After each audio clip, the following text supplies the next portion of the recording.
Hello students, आज की इस क्लास में हम electrician second year engineering drawing के मोस्ट इम्पॉर्टेंट एमसीक्यूज़ को डिस्कस करने वाले हैं जो कि आपके सीबीटी एग्ज़ाम में पूछे जाते हैं। एंड फ्रेंड्स, जैसा कि आपको पता होगा, आपके एग्ज़ाम में 6 क्वेश्चंस आएंगे इंजीनियरिंग ड्राइंग से। एंड अगर आप इस क्लास को कंप्लीट एंड तक देख लेते हो तो आप अपने एग्ज़ाम में 6 में से 6 क्वेश्चन सही करके आने वाले हो। एंड यहाँ से आप अपने 12 नंबर फिक्स कर लेंगे, क्योंकि एक क्वेश्चन 2 नंबर का होता है। इस तरह से आप अपने 12 नंबर पक्के कर सकते हो। तो इस वीडियो में आप शुरू से एंड तक बने रहिएगा। मैं हर एक क्वेश्चन को बिल्कुल बारीकी से आपको समझाऊंगा, जिससे कि आपको सारे क्वेश्चन समझ में आ जाएंगे। एंड इस क्लास से एक भी क्वेश्चन बाहर नहीं जाएगा, ये आप मान करके चलिए।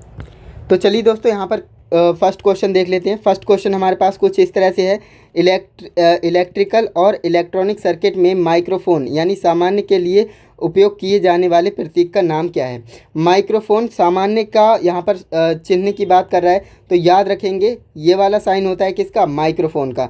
यहाँ पर ये इस तरह से होता है, आप इसे याद रखेंगे। और ये दो तरह से क्वेश्चन पूछा जाता है। पहला आपका इस तरह से देगा, ये आपका सामान्य माइक्रोफोन होता है। एक आपका होता है कंडेंसर माइक्रोफोन। उसमें क्या होता है, सिर्फ यहाँ पर एक कंडेंसर लगा दिया जाता है। कंडेंसर का मतलब होता है संधारित्र, जैसा कि आप जानते होंगे, है ना। अगर यहाँ पर इस तरह से बना हुआ है तो वो कंडेंसर माइक्रोफोन कहलाएगा। ओके, समझ में आ गया। तो ये अभी आपका सामान्य माइक्रोफोन है, तो ऑप्शन नंबर बी यहाँ पर करेक्ट आंसर हो जाएगा। समझ में आ गया होगा। नेक्स्ट आपका क्वेश्चन नंबर 2 है, जो कि कह रहा है मोटर को चालू और बंद करने के लिए उपकरण का उपयोग किया जाता है। जो हमारे पास मोटर होती है ना, उसे हम चालू और बंद करने के लिए किस उपकरण का यूज़ करते हैं। स्लिप रिंग, रोटर, स्टेटर या फिर स्टार्टर। तो याद रखिएगा, जो हम मोटर को चालू और बंद करने के लिए उपकरण यूज़ में लेते हैं वो हमारा स्टार्टर होता है। क्या होता है, स्टार्टर होता है, ना कि स्टेटर। क्योंकि स्टूडेंट्स जल्दबाजी में गड़बड़ कर देते हैं, वो स्टार्टर की जगह स्टेटर लगा देते हैं। तो ध्यान से पढ़िएगा ऑप्शन को, फिर आप राइट आंसर लगाइएगा। तो ऑप्शन नंबर डी आपका करेक्ट आंसर हो जाएगा, स्टार्टर, है ना। इसके बाद आपका नेक्स्ट क्वेश्चन है, question number 3। Single pole MCB कौन सा है। आपके पास 4 चित्र दे दिए जाएंगे इस तरह से, है ना, और आपसे बोला जाएगा सिंगल पोल एमसीबी कौन सा है। तो देखिए, आप कैसे पहचानेंगे कि सिंगल पोल एमसीबी है। तो यहाँ पर राइट आंसर तो ऑप्शन नंबर सी है, जो कि सिंगल पोल एमसीबी है। कैसे पहचाना मैंने, तो यहाँ पर आप देखेंगे, यहाँ पर एक वायर डालने का है और एक वायर निकालने का है, यानी एक इनपुट है और एक आउटपुट है ना। यहाँ पर आप ध्यान से देखें तो यहाँ पर 3 इनपुट हैं और 3 आउटपुट है, यानी ये 3 पोल एमसीबी हो जाएगा। इसके बाद यहाँ पर और भी थे, यहाँ पर आप देखेंगे, यहाँ पर 2 वायर इनपुट के हैं और 2 वायर आउटपुट के हैं, यानी ये क्या हो जाएगा, ये 2 पोल एमसीबी हो जाएगा, है ना। 2 पोल एमसीबी हो जाएगा।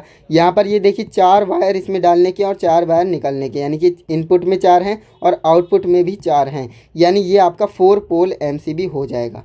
इस तरह से आप पता कर सकते हैं, है ना। तो यहाँ पर सिंगल पोल एमसीबी बोला था, सिंगल का मतलब एक तार इनपुट में आएगा और एक तार आउटपुट में आएगा। तो ऑप्शन नंबर सी इसका करेक्ट आंसर हो जाएगा। उम्मीद करता हूँ समझ में आ गया होगा।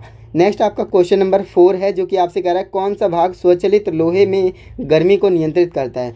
देखिए, जहाँ पर भी हीट की बात आ जाए ना, हीट की बात जहाँ पर भी हो जाए, वहाँ पर थर्म जो होता है ना, थर्मोस्टैटिक, वही आपका राइट आंसर हो जाएगा। जहाँ पर भी हीट का नाम आएगा वहाँ पर थर्मोस्टैटिक आपका राइट आंसर होगा, यानी थर्मोस्टैटिक स्विच का हम यूज़ करते हैं गर्मी को नियंत्रित करने के लिए, है ना।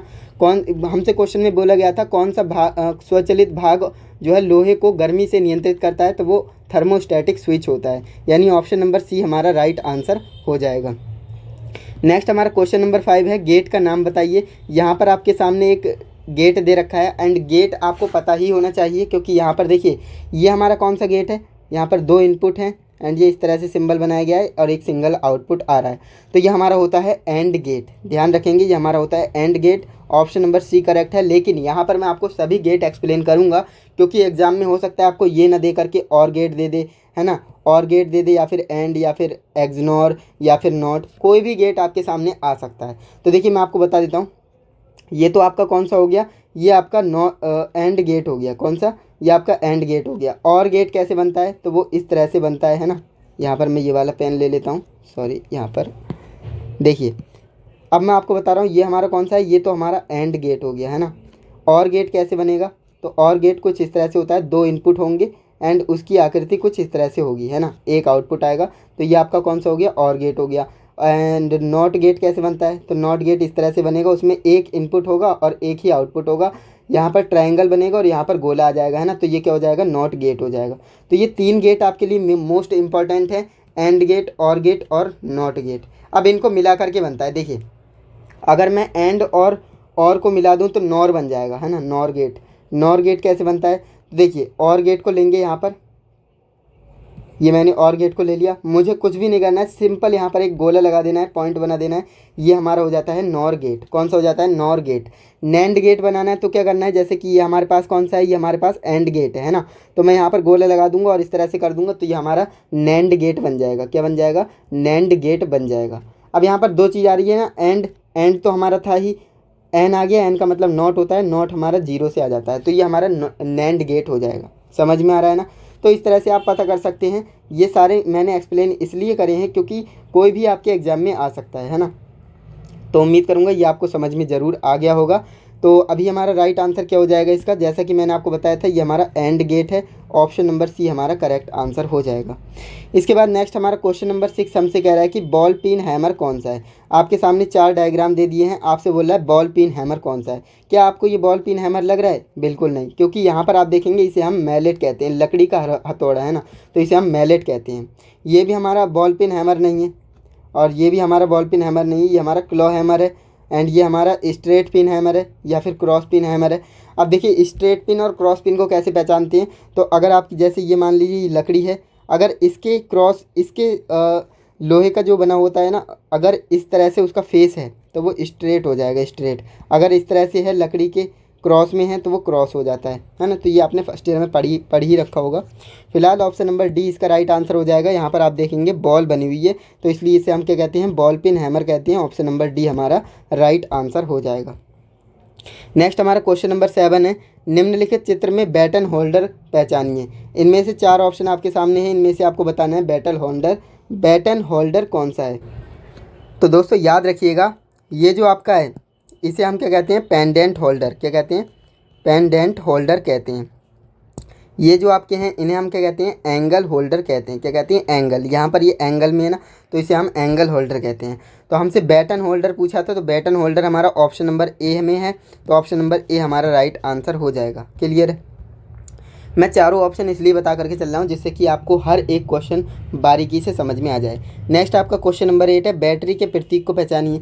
अब बैटरी और सेल में आपको पता होना चाहिए अंतर क्या होता है ना। अगर ये देखिए ये इस तरह से बना हुआ है, ये आपका पॉजिटिव, बड़ी वाली लेग आपकी पॉजिटिव होती है, स्मॉल वाली क्या होती है, नेगेटिव होती है, ये तो आप जानते ही होंगे। अगर इस तरह से है तो वो आपका सेल होगा जिसमें पॉजिटिव और निगेटिव 2 टर्मिनल होंगे बस, है ना। अब देखिए सेलों के संयोजन से ही हमारा बैटरी बनता है ना, इस तरह से है तो इसे हम क्या कहेंगे, इसे हम बैटरी कहेंगे, क्योंकि यहाँ पर 2 या 2 से ज़्यादा सेलों को मिला करके बैटरी बनती है ना। तो बैटरी का सिंबल हमारा ऑप्शन नंबर ए में है, तो ये हमारा राइट आंसर हो जाएगा। ये हमारा वोल्ट मीटर है ना। इसके बाद नेक्स्ट हमारा क्वेश्चन है, फोटो डायोड कौन सा है। अब देखिए फोटो डायोड कौन सा है ये आपको पहचानना है। एक आपका ये ऑप्शन दे रखा है जो कि नहीं है फोटो डायोड, है ना। एक आपके सामने ये वाला है, ये भी नहीं है और ये भी नहीं है। ऑप्शन नंबर सी आपका करेक्ट है। मैंने कैसे पहचाना, तो देखिए 2 आपसे चीज़ें पूछेगा, एक फ़ोटो डायोड और एक लाइट एमिटिंग डायोड। देखिए यहाँ पर मैं लिखता हूँ, एक फ़ोटो डायोड आपसे पूछ सकता है और एक लाइट एमिटिंग डायोड यानी LED, लाइट एमिटिंग डायोड। तो दोस्तों ये दोनों क्वेश्चन आपको आना ज़रूरी है, क्योंकि देखिए फ़ोटो डायोड भी पूछता है और लाइट एमिटिंग डायोड भी पूछता है। फ़ोटो डायोड का कैसा सिंबल होता है, तो जैसा कि यहाँ पर आप देख रहे हैं ये फ़ोटो डायोड का ही सिंबल है ना।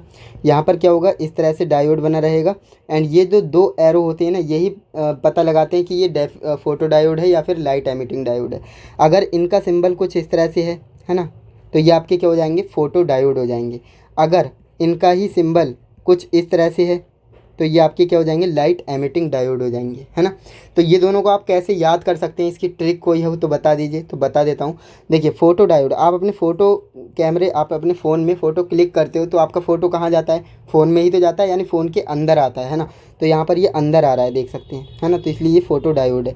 लाइट एमिटिंग डायोड, लाइट जो है बल्ब से बाहर निकलती है ना, तो इसलिए एरो बाहर की ओर है ना। तो ये एक शॉर्ट ट्रिक है, आप इसे ऐसे याद रख सकते हैं। फिलहाल आपको ये दोनों आने चाहिए, क्योंकि एग्ज़ाम में कोई भी आ सकता है ना।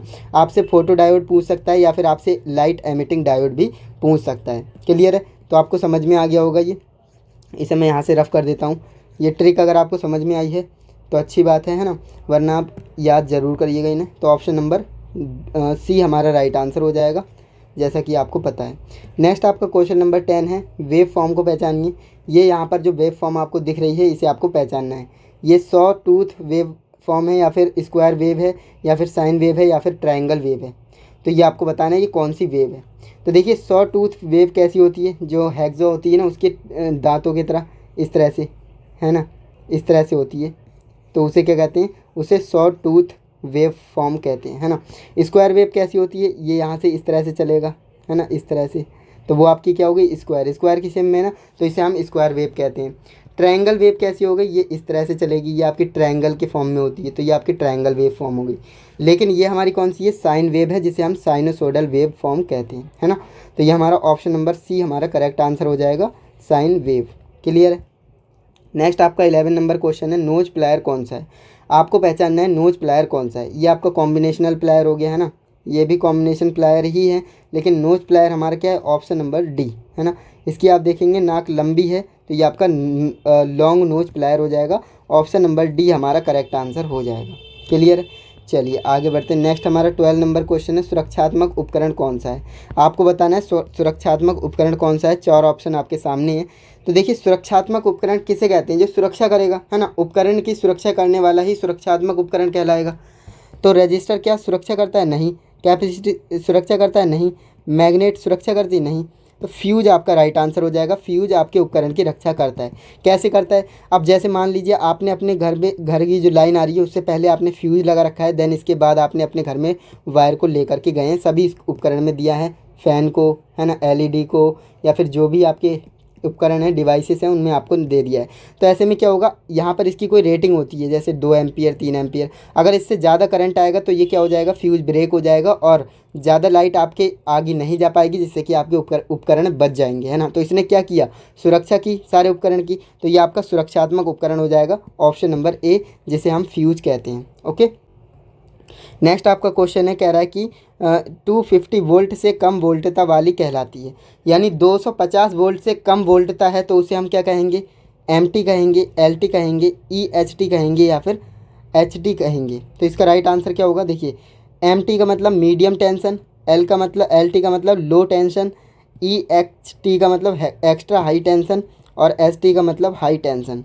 तो इसका राइट आंसर क्या है, देखिए 250 वोल्ट से कम की बात हो रही है ना, तो उसे हम लो वोल्टेज कहते हैं, है ना, लो टेंशन कहते हैं। क्या कहते हैं, लो टेंशन कहते हैं। तो ऑप्शन नंबर बी आपका करेक्ट आंसर हो जाएगा। क्लियर है। नेक्स्ट आपका 14 नंबर क्वेश्चन है, कौन सा डीसी मोटर का प्रतीक है। डीसी मोटर का प्रतीक आपको बताना है कौन सा है ना। तो यहाँ पर देखिए, यहाँ पर इस तरह से बना हुआ होगा, इस तरह से, है ना।